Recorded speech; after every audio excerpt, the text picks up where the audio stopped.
Seguimos adelante en Telebuen Día con el gran gusto de siempre. Estamos recibiendo al director general de Factum, Óscar Botinelli. Óscar, buen día, ¿qué tal? Buen día, Daniel, ¿qué tal? ¿Cómo te va? ¿Bien? Muy bien. Bueno, anoche hubo resultados presentados en Telenoche por Eduardo Botinelli. ¿Te parece repasarlos brevemente? No. Y luego hacemos algunos comentarios a propósito de eso. Lo que anoche decía en Telenoche Eduardo Botinelli.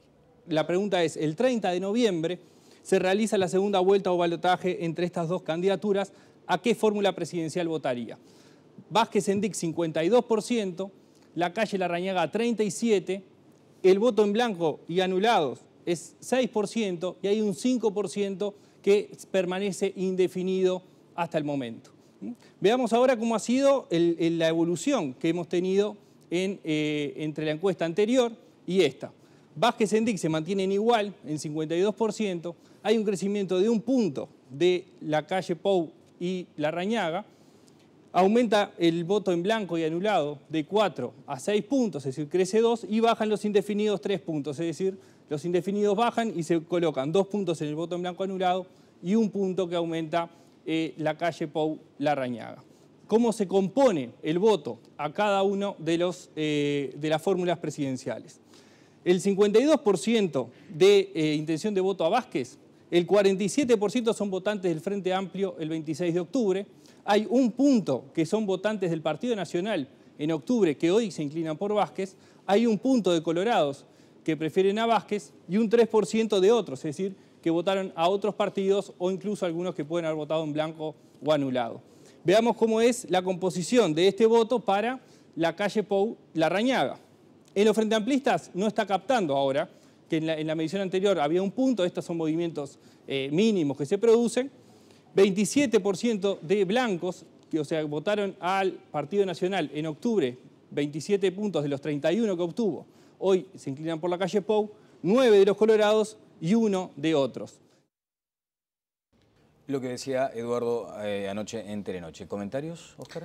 Bueno, no, eso está dentro de lo que podía ser previsto con un poco de sentido común nomás, sobre todo por lo que yo insisto, que una vez que alguien tiene mayoría parlamentaria, no debería existir el balotaje. Otro día hablaremos un poco de las reformas electorales, pues están tirando mucha cosa algunas sin tener idea de lo que se dice, porque hay que tener cuidado. A ver, ¿como titulares de eso? El titular es, una cosa es ajustar el balotaje. Sí.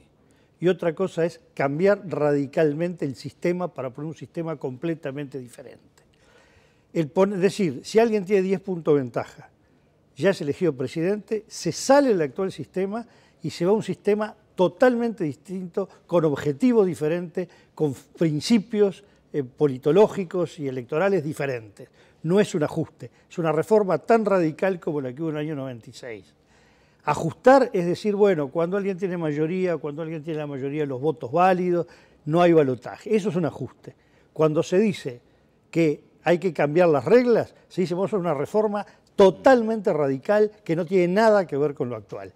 Y creo que los que la proponen no tienen idea, están proponiendo una cosa tan radical de cambio. ¿Tú sigues pensando que 2015 será un año clave para abarcar el tema? Bueno, lo mismo pensé del 2010, lo mismo pensé del 2005, pero sí, hay muchos temas para avanzar, tanto en reforma del régimen electoral, de la Corte Electoral, de la forma de votar, de la forma de computar los votos, del sistema electoral, de la forma que se eligen los diputados.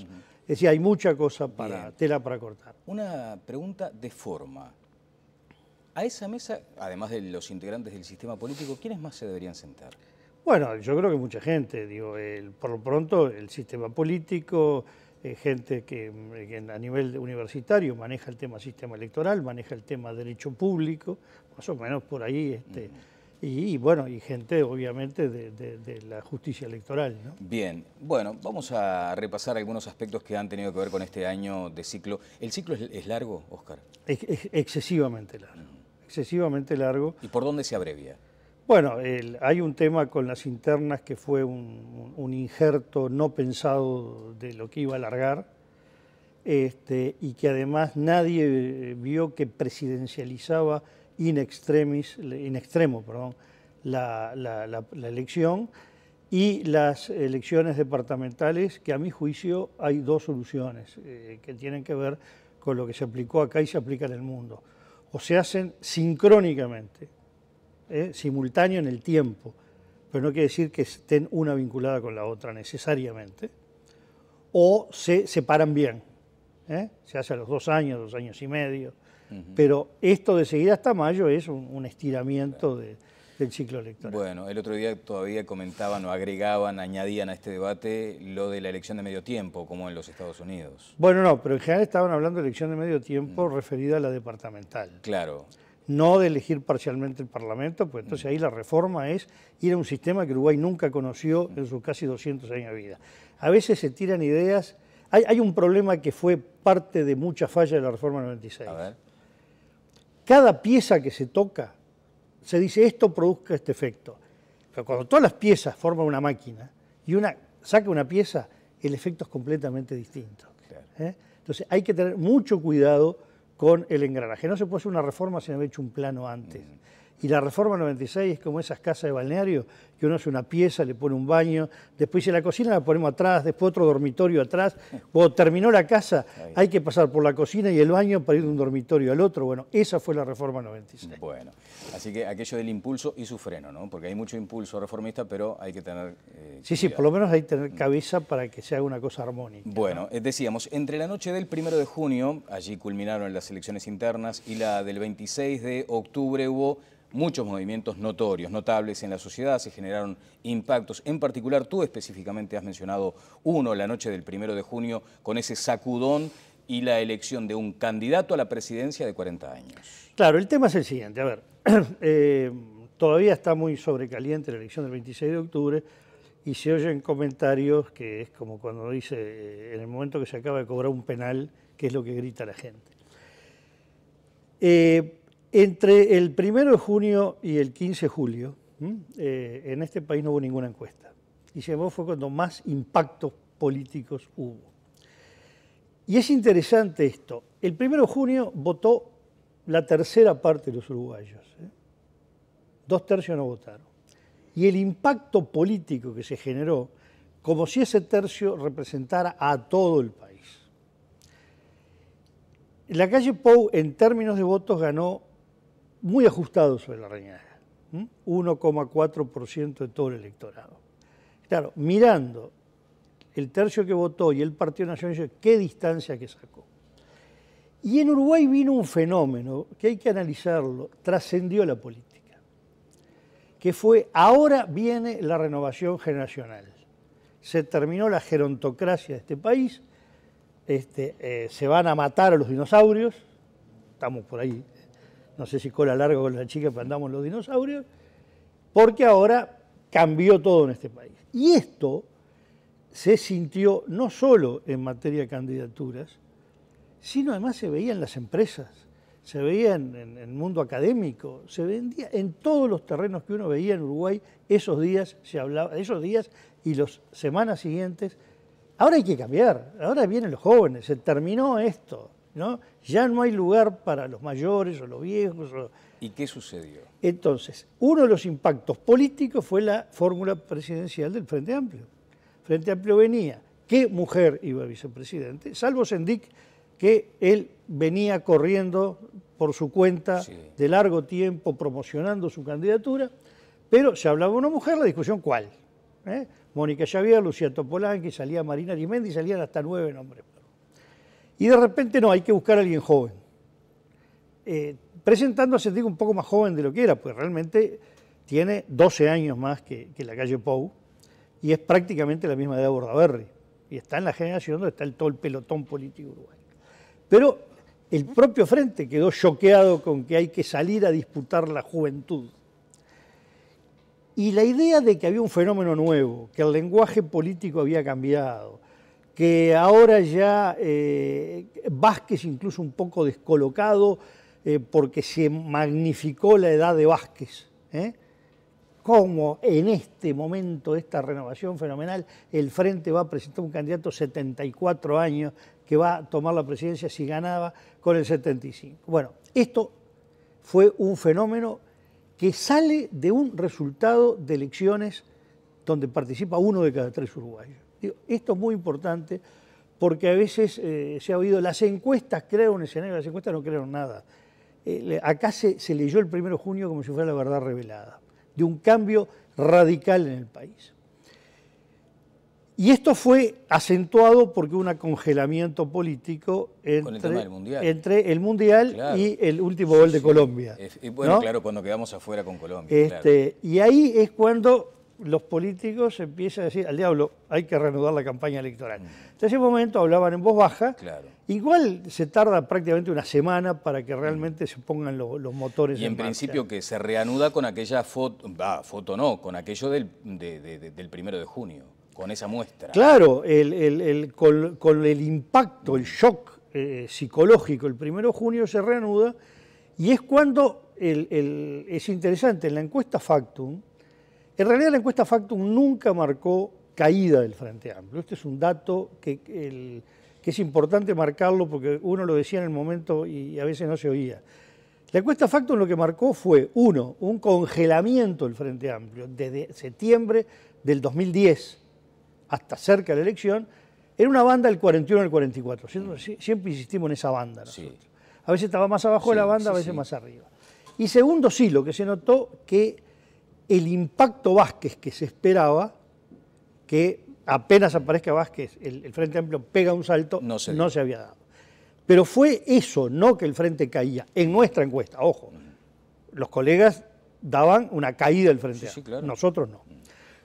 Pero sí lo que se vio es un importante crecimiento del Partido Nacional y una cierta estabilidad del Partido Colorado, que sí, sumados en determinado momento y durante bastante tiempo daban más, pero con un mundo de indefinidos y de dudosos.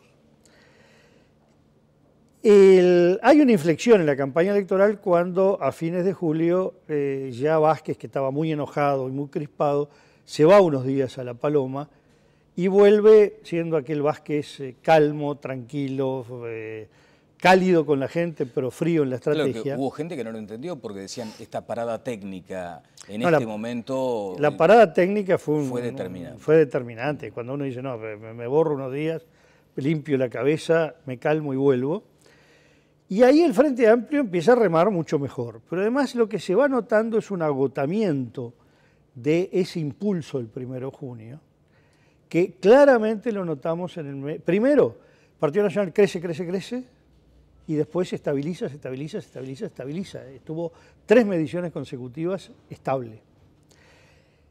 Y de octubre, la medición que hacemos fin de octubre, principio de septiembre, a la última previa a la elección, refleja que ahí estaba pasando algo. Porque ahí, y ahora ya con el diario del lunes la película es muy clara, notoriamente el Frente Amplio pega un salto de principios de octubre a fines de octubre. Por lo menos se pone cerca del piso de la banda al techo de la banda, marca la línea, la idea de que esto puede ir más arriba. Por eso nosotros, cuando estimamos los indefinidos y los dudosos, dijimos, bueno, esto ya está dando de 44 a 46. Y además, síntomas de debilidad del Partido Nacional y del Partido Colorado, que la banda, el rango que presentamos nos daba que podía votar por debajo de lo que estaba dando la encuesta, que es lo que ocurrió. Efectivamente. Ahora, Oscar, por ejemplo, en este efecto tardío de haber interpretado aquellos resultados del 1 de junio, el primero en reaccionar y tratar de leer mejor entonces fue el Frente Amplio. Bueno, yo no sé si fue el primero en leer mejor los resultados del 1 de junio o leer mejor lo que estaba sintiendo en el mes de julio. Lo que estaba olfateando. Lo que estaba olfateando, no sé si relacionándolo o no con el 1 de junio, sí, bien. Pero que como venía, no venía. Lo cierto es que, y esto es importante, en octubre se producen varios fenómenos. Uno, lo que yo decía, uno ve cierto agotamiento en la campaña de los dos partidos tradicionales, no innovan, se le ve debilidad en la adhesión electoral, y el Frente Amplio larga una campaña muy fuerte sobre todo a nivel de militancia, a nivel de... que es aquello de que, bueno, no hay cosa que despierte más a un borracho que un buen susto. Bueno, lo que dijo Topolansky, básicamente, claro, esa frase. Exacto, pero efectivamente visto de hoy, con sondeos posteriores al 26 de octubre también, tomando distintas percepciones, se observa que ese susto probablemente le dio al Frente Amplio la banca 50, además de algunas casualidades matemáticas. El primer dato, el 12% de los uruguayos termina de definir el voto en los últimos 3 días. En la veda casi. No, en la veda, el viernes y el sábado y sobre todo el domingo, el 10% de los uruguayos declara haber definido finalmente el voto el mismo domingo. Ese es un dato. Es una de las normalmente, cuando tomamos las 3 últimas elecciones, siempre nos da que la definición no quiere decir yo no sé lo que voy a votar. Sí. El individuo decía, no, yo voy a votar a tal, y llega entonces, sí, me decidí a votar. Sí. Eso es una definición. Pero a ver esa comparación con relación a... Bueno, comparaciones, el porcentaje es el mismo. Ajá. La diferencia, ¿cuál es? Que en las 2 elecciones anteriores, lo mínimo era el día de la elección. Más bien, la semana anterior era el grueso. O sea, algo que podía medir la encuestadora, digamos. No, porque siempre se concentraba en el jueves, viernes, sábado, viernes y sábado. ¿No? Pero esta vez el domingo mismo, lo que quiere decir que había mucha gente que prácticamente termina de decidir en el cuarto secreto. El volumen fue muy importante, ¿no? Como también muy importante, aumentó el volumen de la gente que eligió la hoja de votación, la lista, como se dice vulgarmente, en el cuarto secreto. Fue la vez que la gente votó más eligiendo lista en el cuarto secreto. Cerca de la mitad de la gente esta vez, cuando lo habitual no pasaba del 20%. Era llevarse la listita, ¿no? Sí, normalmente era el 80%, esto había ido cayendo en las últimas elecciones y ahora la lista la llevó más o menos la mitad de la gente. ¿Qué pasó la última semana? Bueno, acá se observan algunos fenómenos. Dentro de lo que podemos llamar la gran área de izquierda o centro-izquierda, Unidad Popular cae. Unidad Popular, incluso ellos mismos temieron perder la banca, no ganarla, por la cantidad de gente próxima a Unidad Popular o que estaba decidida y dijeron, no, espera, es un riesgo que pierda la izquierda el gobierno, yo sé toda la discrepancia que hay con el Frente Amplio, con esto y aquello, pero votamos al Frente Amplio. Y probablemente ahí el Frente Amplio puede haber ganado hasta 0,4, 0,5%, Unidad Popular estaba cerca de llegar al 2% y quedó bastante por encima, pero no demasiado del 1%. El otro fenómeno ocurre con el Partido Independiente. El Partido Independiente estaba camino del 4%, terminó apenitas superando el 3%, pero además es probable, según algunas inferencias de la encuesta, no es contundente lo que vamos a decir, que lo que perdió hacia el Frente Amplio fue un poco mayor que ese 1%, pero a su vez recoge votos que se pasa del Partido Nacional al Partido Independiente. En esto influyó el susto y un giro que es el Partido Independiente, nosotros lo marcamos acá, que los últimos días empezó a zigzaguear. Sí, pero sobre todo un viraje a distanciarse de la izquierda. Probablemente esto ayudó entre el susto del Frente y un Partido Independiente que aparecía más lejos de la izquierda a que esa gente de origen Frente Amplista que iba a votar el Partido Independiente dijera, bueno, por más desilusión o enojo, lo que sea, votemos al Frente. Y lo mismo le pasó aparentemente al Partido Ecologista. Y esto puede ser decisivo, porque el Partido Ecologista estaba en el 1% y estuvo en el 0,70, votó en el 0,75. Estaba en la encuesta, está bien, hay márgenes de error, etcétera, pero resulta que perdió la banca por 4.706 votos.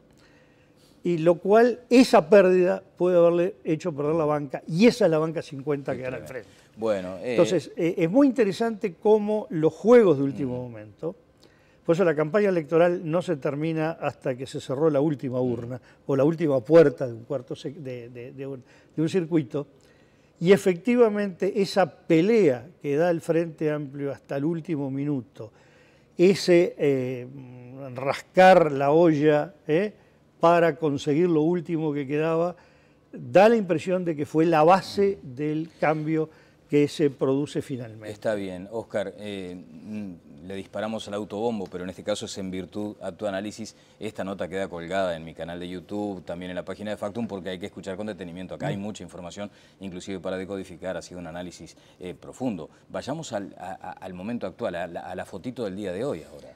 Bueno, digamos, yo insisto en lo que hablamos al principio, la necesidad de la reforma electoral. Estos balotajes son muy difíciles de revertir. Acá no estoy hablando como encuestador, la encuesta ya están los números ahí, y no decimos una sola cosa más, sino más que nada como analista político y sobre todo como catedrático de sistema electoral. Hay que tener mucho cuidado con forzar los sistemas más allá de lo natural. Aquí, Uruguay además, a diferencia de la práctica argentina, la ley no dice nada. En Argentina se produjo el caso de Menem contra Kirchner, que dijo yo no me presento. En Uruguay el candidato ni se presenta ni se deja de presentar. Va al balotaje porque la Constitución es imperativa. Se realizará una segunda vuelta y eso queda marcado con la presentación. No quedaba ni siquiera el margen para considerarlo. En septiembre. No puede retirarse. Aparte digo lo que implica retirarse, en fin. Cuando eso está ligado además a una presencia en el Parlamento. La diferencia entre el balotaje de 2014 y el 2009, muy sutil, es interesante. En el 2009, la calle Herrera tenía que competir con un Frente Amplio que tenía asegurada la mayoría en las dos cámaras. Esta vez, la calle Pou compite contra un Frente Amplio que tiene asegurada la mayoría en la Cámara de Diputados. Punto. Si se diera, no estoy hablando por favor ni de encuesta ni de resultados, sino del sistema.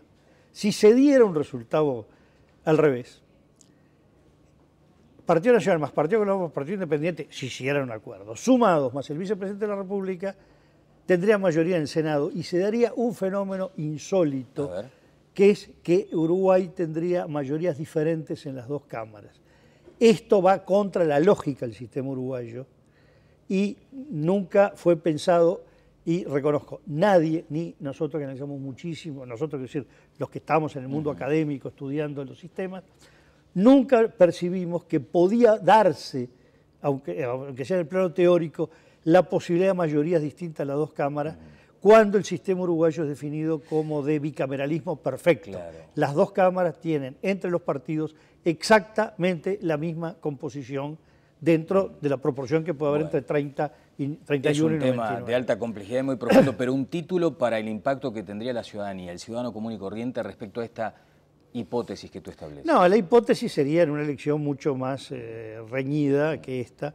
Y además, digo, el hecho que la Cámara de Diputados defina el tener una mayoría parlamentaria produce que cualquier otra alternativa, por eso la dificultad que tiene el desafiante en una elección de esta, porque es apostar a que sea positivo. Lo quiso hacer la calle Herrera cuando dijo vamos a ser un gobierno equilibrado. La verdad, ahí recuerdo con Constanza Moreira que le contestó como politólogo, en el mundo eso se llama gobierno dividido y no equilibrado. Realmente no va en el diseño uruguayo. Esto que quedó planteado es de las cosas que se escaparon mal pensadas de la reforma del 96 y que obliga a los candidatos, sobre todo al candidato desafiante, a un esfuerzo sobrehumano, ¿no? De pelear en condiciones extremadamente duras. Lo vimos con el único caso que se había dado hasta ahora, fue el de la calle Herrera, y lo vimos con la fuerza que peleó. Hasta último momento. Hasta último momento, pero era una pelea donde tenía que ir cuesta arriba en esa pelea, ¿no? En el caso de la calle Pou entienden que lo puede foguear también, digamos. No. Acá sin duda hay un dato que hay que observar. ¿Cuál es la distancia?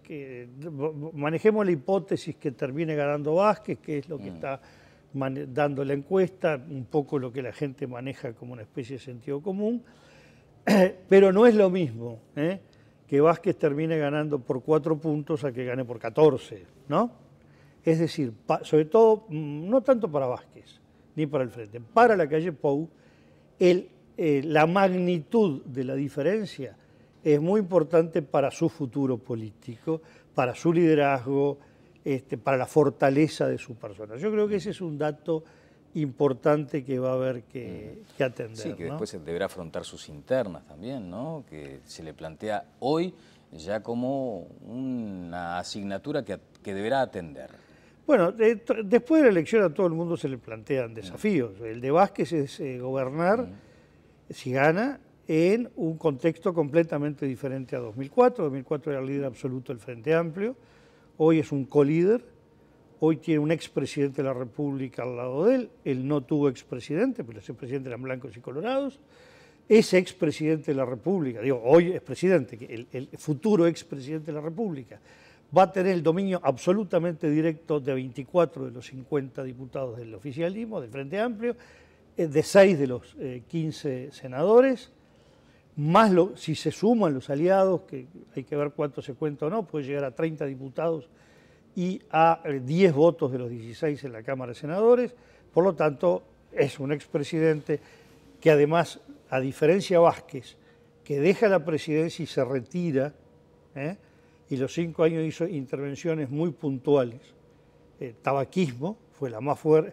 Bueno, el tema de la relación con Argentina, el acuerdo con el levantamiento de los puentes, del bloqueo de los puentes, el tabaquismo, que fue fundamental, cambió todo el rumbo del gobierno Vázquez, volviendo a lo que había sido su impulso, y finalmente, ya no incidiendo sobre el gobierno, sino desde afuera, en relación al Frente Amplio con el tema del aborto. Fuera de eso, Vázquez dejó hacer al Frente Amplio y al presidente de la República y al Consejo de Ministros. Ahora, José Mujica, el 1 de marzo, entrega la banda presidencial y pasa a sentarse en el Parlamento, en la Cámara de Senadores. Como líder de una bancada potente. Y como líder de una bancada potente. Es un cambio formidable que le va a ser difícil. Y la calle Pou afronta el desafío de terminar de ver cómo sale esta elección. Bueno, sin duda, a partir del 1 de junio quedó proyectado, pero hay que ver cuánto, puede quedar más arriba, más abajo. Y sin duda lo que mucha gente observa, que hay un, no sé cuál número, renacimiento de Jorge Larrañaga, que se lo ve con gran potencia, especialmente cuando tiene exactamente la mitad de los diputados del Partido Nacional. 16 respaldan a la calle Pou y 16 a Larrañaga. Y luego va a venir el desafío de las elecciones departamentales, donde el Frente Amplio va a tratar de aumentar el número de intendencias y por otro lado tener en riesgo algunas que ya tiene, donde los partidos tradicionales están viendo cómo se replantean algunas situaciones que tiene el interior, y Montevideo el desafío de que el Frente Amplio tiene que ver cómo completa su grilla de candidatos. Hasta ahora el que está alargado claramente es Daniel Martínez, con gran desempeño según las encuestas, y el Partido de la Concertación, que hay que ver cómo se termina de armar las candidaturas. O de desarmar, ¿no? Bueno, en fin, eso habrá que evaluarlo más adelante. Bueno, formalmente hay un único candidato hasta este momento, que es Ney Castillo. Y después el Partido Nacional, que tiene que definir el candidato, es decir, Gandini. Se baja Gandini. Bueno, le están pidiendo que reconsidere. Gandini nunca fue oficialmente proclamado candidato, sino que él se proclamó candidato y está en una situación de interregno, ni es el candidato ni deja de serlo. Sin duda esto en pocas semanas tiene que despejarse. Claro. Y luego la incógnita de que se hablaba de un tercer candidato que no representara directamente en el Partido Nacional, sino en el Partido Colorado. Siempre se habló de algún empresario, algún individuo más de fuera de la vida política. Específicamente el expresidente de la Asociación Uruguaya de Fútbol también. Sí, se habló de él como tercer candidato o como candidato del Partido Nacional, ¿no? Exacto, sí. Bueno, muy bien, Oscar, ha sido un gran gusto. Bueno, igualmente, Daniel. Muchas gracias. Oscar Botinelli, director de Factum. Pausa y seguimos adelante en Telebuen Día.